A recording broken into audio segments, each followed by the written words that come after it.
भगवान राम जी के दो पुत्र लव और कुश, भगवान कुश की 34वीं पीढ़ी में, भगवान कुश की 34वीं पीढ़ी में श्री अग्रसेन महाराज का जन्म हुआ था, जिससे अग्रवाल समाज की वंश की उत्पत्ति माना गया 34वीं पीढ़ी में। और श्री वल्लभ सेन जी जो श्री अग्रसेन जी महाराज के पिता हैं, वल्लभ सेन जी, उनकी जो धर्मपत्नी थी भगवती देवी जी, विदर्भ की थी। विदर्भ से दो माताएं हमारे यहाँ आई थी, एक सूर्यवंश में एक चंद्रवंश में। सूर्यवंश में वल्लभ सेन जी की जो धर्मपत्नी है वो विदर्भ की है भगवती माता जी, और विदर्भ से ही श्री रुक्मणी माता जी जो भगवान कृष्ण की धर्मपत्नी है। ये दो विदर्भ से आई।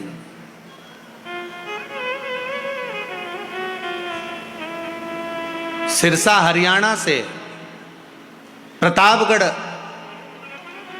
हिसार से ये अग्रसेन महाराज जी के पिता वल्लभ सेन जी निवास करते थे, और उनके जो विवाह संबंध हुआ था वो भगवती देवी जी से हुआ था। तो भगवती देवी जी जो विदर्भ से आई थी, उनके मन में एक भाव जागृत हो गया था कि मैं सूर्यवंश की बहू,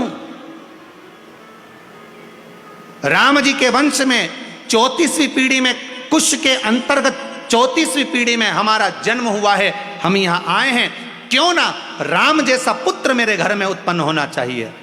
तो उन्होंने वल्लभ सेन जी से निवेदन करा था कि मेरे गर्भ से जो संतान हो वो भगवान की भजन करने वाली और जगत का कल्याण करने वाली हो, ऐसी कोई संतान हो। तो भगवती देवी जी ने जब अपने पति वल्लभ सेन जी से निवेदन करा, तो वल्लभ सेन जी ने कहा एक काम करना, शिव की आराधना करना, शंकर का भजन करना।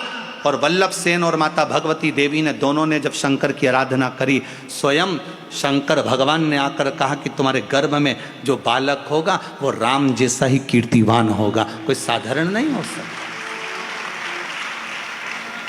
और मां भगवती के गर्भ से जो बालक हुए वो अग्रसेन जी हुए।